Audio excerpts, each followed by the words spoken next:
There's a specific kind of stupid that only happens in summer. Not tired, not distracted, something else entirely, where you're trying to hold a thought and it dissolves before you can finish it. You reread the same sentence 3 times. You walk into a room and the reason you went there is already gone. And the strange part, you don't even feel that hot. Maybe a little heavy, a little slow, but fine, basically. Except your brain is not fine. What's actually happening on a humid afternoon when the air sits on you and thinking feels expensive is not laziness. It's not even dehydration, at least not yet. It's a survival response, an automatic, ruthless, biological reprioritization, triggered before you've consciously registered that anything is wrong. And the mechanism is more specific than most people realize. It starts with a physics problem.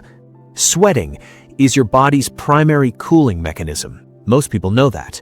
What most people don't fully sit with is the cooling doesn't come from sweating itself. It comes from evaporation. The moment moisture leaves your skin and transitions into vapor, it carries thermal energy with it. That phase change, liquid to gas, is where the actual cooling happens. It's thermodynamics more than biology. Now, when humidity is high, genuinely high, that thick August air that feels like wet cloth, the atmosphere is already saturated. There's nowhere for your sweat to go. The vapor pressure gradient between your skin and the surrounding air collapses. Sweat just sits there, accumulating, running down your back, and doing almost nothing for your core temperature. Your body is working, the cooling system is failing, and it has no backup plan. Physicists who study thermal comfort, yes, that's a real subfield, use a measurement called wet bulb temperature. It accounts for both heat and humidity together, because dry heat and humid heat are genuinely different physiological experiences. A day at 95 degrees Fahrenheit with low humidity is uncomfortable. The same temperature at 80% humidity is a medical situation. The numbers look similar, the body's experience is not. So your core temperature starts to climb, slowly, in fractions of a degree. You don't consciously register it as dangerous, but a small structure deep in your brain does, the hypothalamus, about the size of an almond. People always say that about brain structures, but the hypothalamus really is that small, which makes what it does feel almost disproportionate. It monitors your core temperature continuously with more precision than any consumer health device you've worn. When it detects an upward drift, it doesn't wait. It starts making decisions on your behalf, decisions you don't get a vote on. Blood flow redirects toward the skin, toward the body's surface, toward whatever evaporative cooling is still possible, and away from, and this is the part that matters, away from the prefrontal cortex, away from the anterior cingulate cortex, away from the regions handling working memory, complex reasoning, impulse control, sustained attention. The brain starts a triage operation, and cognition gets deprioritized. You know, there's a concept researchers call the luxury function problem in thermal physiology.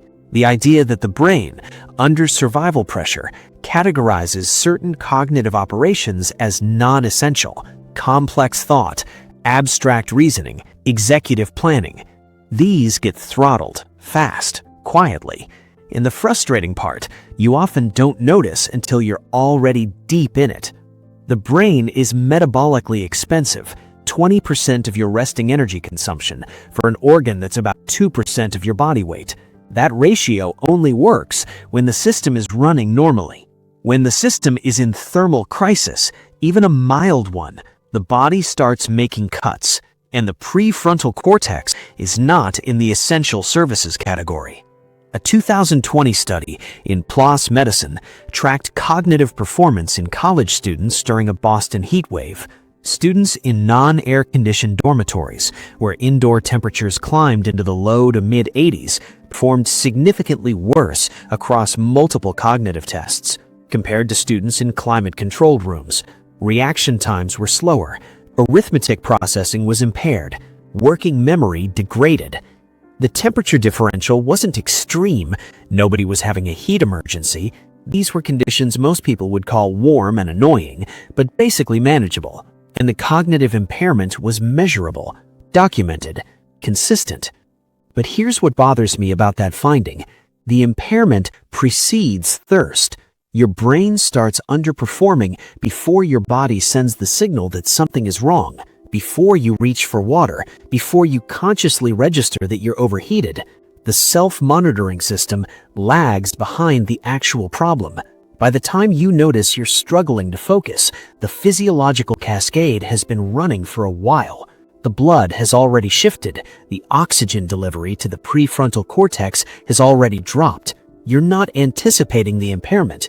You're reacting to it after the fact, which means, in practical terms, if you're waiting to feel bad before you do something about it, you've already missed the window. There's a neuroinflammatory component here that tends to get skipped over. Elevated core temperature, even modest elevation, not heat stroke levels, just a sustained upward drift, activates microglial cells in the brain. Microglia are the brain's resident immune cells. Under normal conditions, doing maintenance work, clearing debris, monitoring for threats. Under thermal stress, they shift into a reactive state. And reactive microglia release pro-inflammatory cytokines, signaling proteins that, at elevated concentrations, disrupt synaptic transmission. They introduce noise into neural communication. The neurons are still firing, the connections are still intact, but signal quality degrades. Thoughts feel slippery.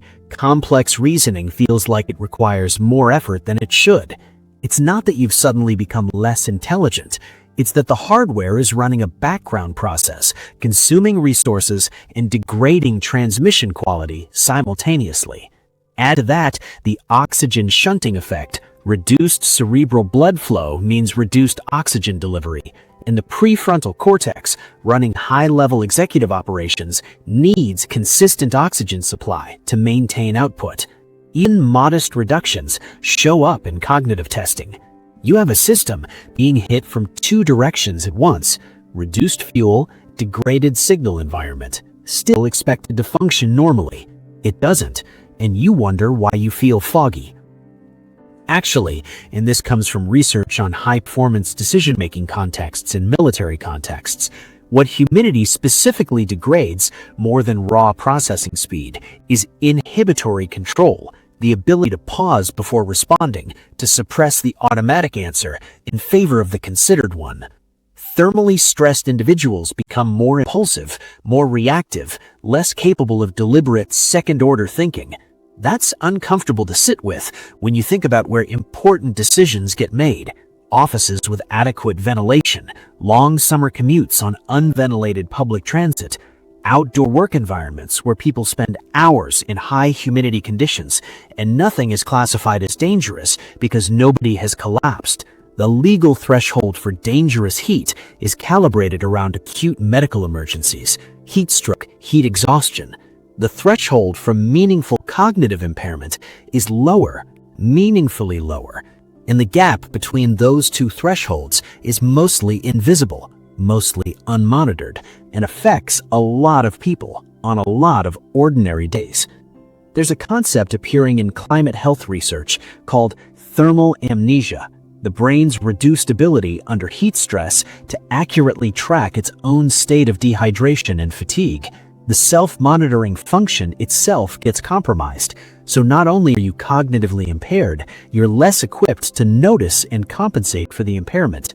The system that would normally catch the problem is running on the same degraded hardware as everything else. That compounds quickly. Climate scientists have been tracking increases in high wet bulb temperature days globally. Conditions where heat and humidity together exceed the human body's ability to thermoregulate effectively, even in the shade, even with unlimited water access. The number of hours per year that people spend in cognitively compromised thermal states is rising. Not dramatically yet for most people in temperate climates, but the trajectory is clear. Understanding this isn't just physiological curiosity, It's a practical problem with practical countermeasures. Cold water on the wrists and the back of the neck, where blood vessels run close to the surface, accelerates cooling more efficiently than ambient air conditioning alone. The carotid arteries near the neck are close enough to the skin surface that direct cooling there measurably reduces brain temperature faster than cooling the trunk. Cold water ingestion, specifically cold, not room temperature, has documented effects on core temperature reduction and cognitive recovery in heat-stressed subjects. The gut wall is highly vascular. Cold water passing through it pulls heat from the blood supply directly. Pre-cooling matters more than most people realize. Lowering your core temperature before entering a high-humidity environment, a cold shower, cold water intake, a few minutes in a cooled space, creates a thermal buffer. The body has more room to absorb heat